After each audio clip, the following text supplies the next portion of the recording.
আমি গো জামিলা নামক মেয়েটারে দেখতে কেমন লাগে? বিবি গো এত ভালো লাগে,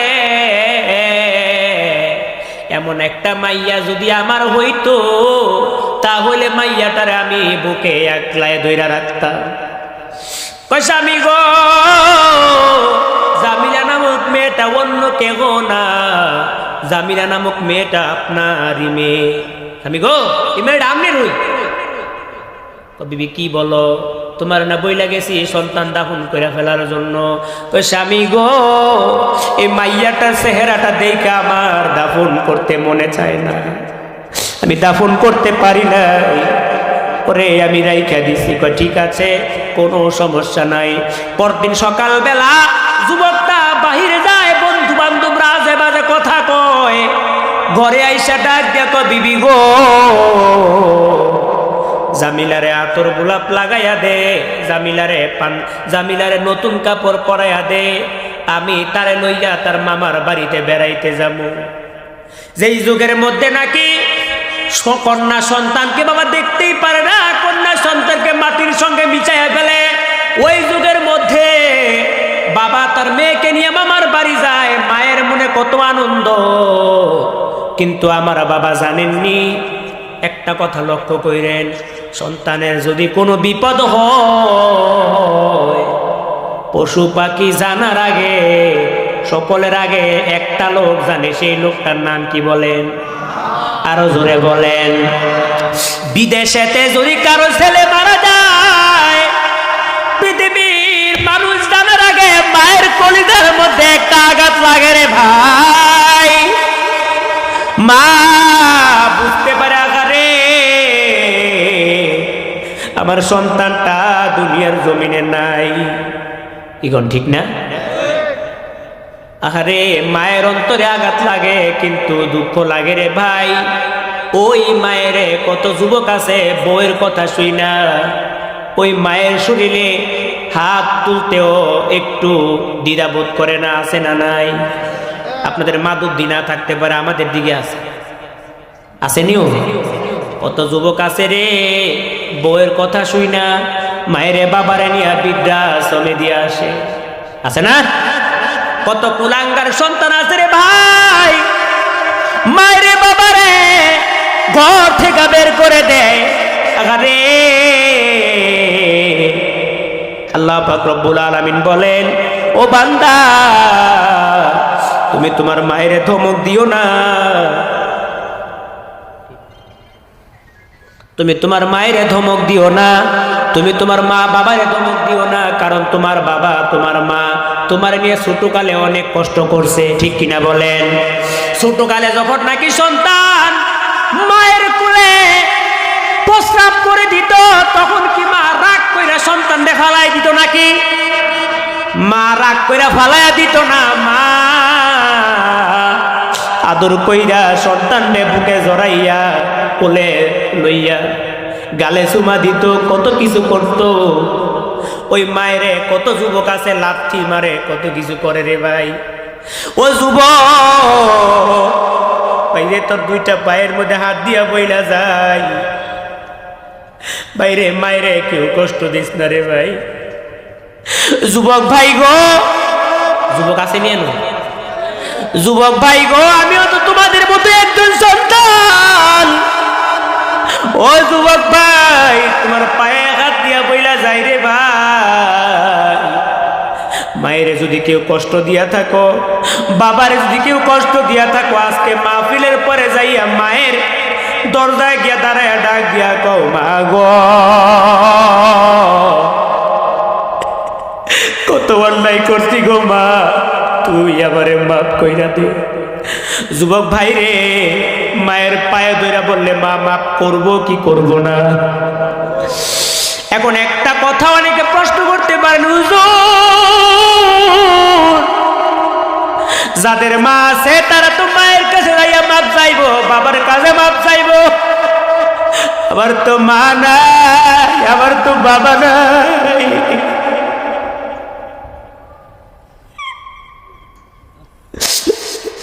আমি কার কাছে গিয়ে মাপ চাইবো?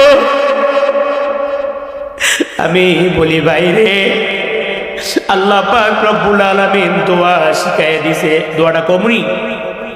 আল্লাহ বলেন রব্বির হামহুমা কামা রব্বায়ানি সগীরা। সকলে পড়েন রব্বির হামহুমা কামা রব্বায়া। আল্লাহ কয় বান্দারে তোর মায়ের জন্য আমি আল্লাহর কাছে দোয়া কর, তোর বাবার জন্য আমি আল্লাহর কাছে দোয়া কর। আমি আল্লাহরে কো আল্লাহ গো আমার মা আমার যেইভাবে পালছে, আমার বাবা আমার যেইভাবে পালছে, তুমিও তাদেরকে ওইভাবে পাইলো। সুবহানাল্লাহ কন্যা। যুবক ভাইরে জীবনে কোনো কিছু করতে চাইলে মায়ের কষ্ট দিও না। আমার প্রাণের ভাইরা, লোকটা ডাক দিয়ে কয় ইয়া রাসূলুল্লাহ নবী গো, আমি আমার বিবিরে বললাম বিবি গো আমার জামিলারে সাজায়া গুজায়া দে, আমি তারে নিয়ে তার মামার বাড়িতে যাবো। মনে আছে তো কথাটা? কষ্ট হইতেছে বাবারা? আমার জামিলারে সাজায়া গুজায়া দে, ওরে নিয়ে আমি তার মামার বাড়িতে যাবো। মা কত খুশি, কিন্তু জানেননি ভাই মায়ের মনের মধ্যে কেন জানি একটু বাধা বাধা দেয়।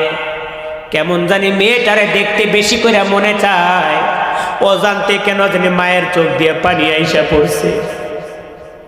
সুন্দর করে সাজায় গুজায় দিয়ে জামিলা মা গো তাড়াতাড়ি আয়া পড়িস। সুবহানাল্লাহ কন্যা। তাড়াতাড়ি আবি। মেয়েটা পিছনে পিছনে যায়, বাবা সামনে সামনে যায়। যাইতে যাইতে যাইতে যাইতে একটা জঙ্গলার ভিতরে গিয়া ঢুকলো। মেয়েটা ডাক দিয়ে আব্বু গো এটা তো মামার বাড়ির রাস্তা না। লোকটা ধমক দিয়া কয় মেয়ে তুই কয়টা রাস্তা চিনিস? তোর মামার বাড়ির রাস্তা তুই একটা না, আরো পথ আছে, আয় আমার সঙ্গে আয়, কথা বলিস না। মেয়েটার ধমক মারছে। সাহাবী ডাক দিয়ে কয় ইয়া রাসূলুল্লাহ নবী গো আমার মেয়েটারে আমি ধমক দিলাম নবী গো, তখন আমার মনে কোনো মায়া হয় না। একটু সামনে গিয়া কোদাল লইয়া গর্ত করা শুরু করতে লাগলো। মেয়েটা ডাক দিয়ে আব্বা ও আব্বা এই গর্ত আপনি কার জন্য করেন? আপনার তো কষ্ট হইতেছে। লোকটা ডাক দেখো নবী গো আমার শরীর থেকে গাম বায়া বায়া পড়ে, আমার মেয়েটা তার আঁচল দিয়া গামগুলা বুঝা দেয়। ও মায়ার নবী দয়ার নবী গো মেয়েটা আমার ঘামগুলা মুইজা দেয় আর কয় আব্বা এত কষ্ট কেন তুমি করতেছো? নবী গো সে তো জানে না আমি তারে মারার জন্য গর্ত করতেছি। গর্ত করা যখন শেষ, ডাইন হাত দিয়া ধাক্কা দিয়া মেয়েটারে গর্তের ভিতরে ফালাইয়া দিয়েছে। নাউজুবিল্লাহ কন্যা। গর্তের ভিতরে ফালাইয়া দিয়া উপর থেকে পাথর দিয়া এমন জোরে একটা ঢিল মারছে, মেয়েটার বুকটা পাইটা রক্ত পিঙ্কি দিয়া বাইর হয়ে গেছে। মেয়েটা ডাক দেখা আব্বা গো আমি কি অন্যায় করছি, কেন আমারে তুমি মারো? ও আব্বা আমি মামার কাছ থেকে শুনছি আবার পূর্বে নাকি তুমি অনেক মাইয়ারে দাফন কইরা ফেলাইছো। বাবা গো ও আব্বা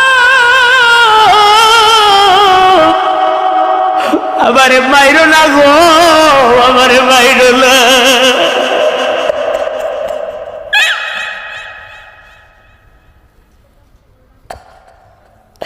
আব্বা গো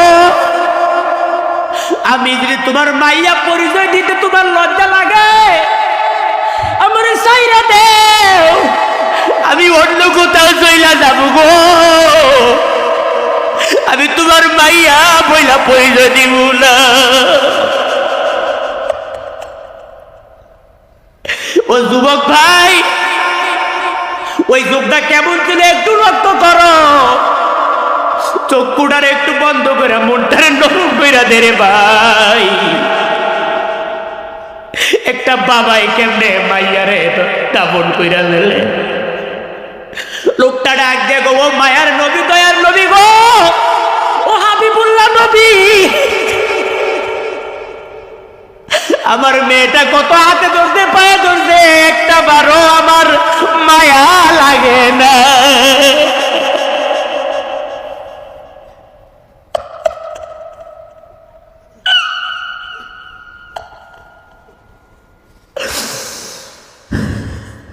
আল্লাহ আমার সাল্লাকা ইল্লা রাহমাতাল লিল আলামিন।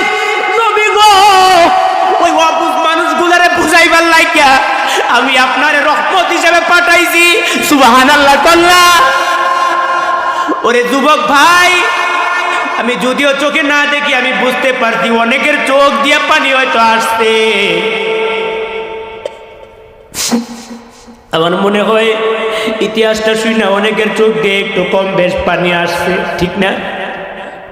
অনেকের মনটা একটু বেজার হয়ে গেছে। এই যে কাতলা, খোদার কসম কিয়ামতের দিন এই চোখের পানিগুলো আল্লাহর দরবারে দাঁড়াইব। ও মাবুদ গো, ওই যে ফুলতুলির মাহফিলে পয়সা তোমার বান্দারা কাঁদছিল, আমি পানি ওই কান্দনা ব্যক্তিকে জাহান্নামের আগুনে জ্বলতে দিব না।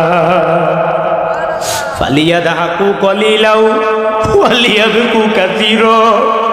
আল্লাহ কো বেশি বেশি কইরা কাঁদলে গুনাহ মাফ হয়, কাঁদলে কলব পরিষ্কার হয়। সুবহানাল্লাহ করলা। আমার প্রাণের ভাইয়েরা জানেননি তারপরে কি হয়েছে? মেয়েটা কয়, আব্বা গো, আমারে জানে মাইরো না গো, আমারে চাইরা দেও, আমি আর তোমার বাড়িতে আসবো না।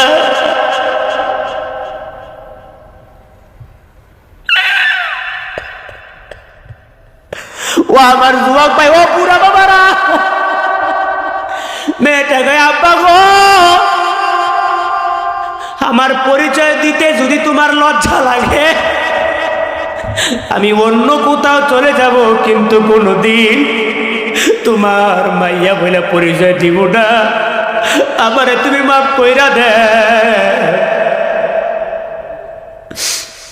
সাহাবী ডাক দেখো, নবী গো, তখন আমার মনে কোনো মায়া আসে না।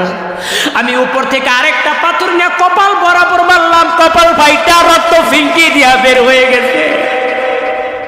আমি উপর থেকে মাটি চাপা দিলাম, নাউজুবিল্লাহ কর, উপর থেকে মাটি চাপা দিলাম। মাটি চাপা দিয়া নবী গো আমি বাড়িতে চইলা গেলাম, কিন্তু আমার মনের মধ্যে কোনো শান্তি লাগে না। আমি যেন বারবার শুনি ওই ডাকটা, আব্বা গো, আমারে মাইরো না গো, আমারে মাইরো না।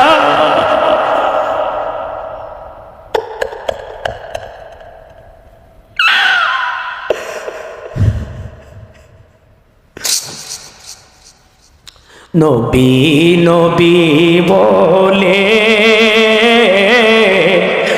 আর কত কাল আমি কাঁদব, নবী নবী বলে আর কত কাল আমি কাঁদব। সুবহানাল্লাহ কুল্লা। সাহাবী ডাক দেখে, নবী গো, আমি যেন বারে বারে আমার ওই মাইয়াটার কান্নার আওয়াজটা শুনতে পাই। আমার প্রাণের ভাই জানেননি, নবীর কাছে যখন এই ঘটনাটা বলতেছিল, আমার নবী চোখের পানি দিয়া গাল ভিজায় ফেলাইছে, দাড়ি গুলা ভিজায় ফেলাইছে। ডাক দেখে, সাহাবী রে, ওরে পৃথিবীর জমিনে এমন নিষ্ঠুর বাপ কি হইতে পারে রে, যে নিজের মাইয়ারে জীবিত দাফন কইরা ফেলে। আল্লাহ তাওয়ামা আরসালনাকা ইল্লা রাহমাতাল লিল আলামিন। ও নবী গো, ওই অবুঝ জাতিগুলোরে বুঝাইবার জন্য, ওই বেবস জাতিগুলোরে বুঝ দেওয়ার জন্য ওই গজবওয়ালা জাতিকে রহমত দেওয়ার জন্য আমি আল্লাহ আপনার রহমত হিসেবে পাঠাইলাম। সুবহানাল্লাহ কন্যা। আমার নবী কেমন রহমত, কেমন রহমত! ওই যে উট আসছিল আমার নবীর দরবারে বিচার নিয়া, মনে আছে না কথাটা? মনে আসেনি? কষ্ট হইতেছ বাজানরা? হ্যাঁ, আজ যা ভাইছে এমনি করে ছাড়তাম না। সুবহানাল্লাহ কন্যা। এবার মতো আইলাম ফুল তুলিতে। সুবহানাল্লাহ কন্যা। কোরআন হাদিসের আলোচনা ভাল লাগে তো? আমার প্রাণের ভাইয়েরা ও আমার বাবারা, উট আসছিল আমার নবীর দরবারে বিচার নিয়া। আমার নবীর কাছে এসে বলে, ইয়া রাসূলুল্লাহ, নবী গো, আমি আপনার কাছে একটা বিচার দিতে চাই। আমার নবী ডাক দিয়ে বলে, উঠে কি বিচার দিবি দে? হুজুর গো, আমি আমার মালিকের নামে আপনার কাছে বিচার দিতে চাই। নবী গো, আমার মালিকের নামে আপনার কাছে বিচার দিবি?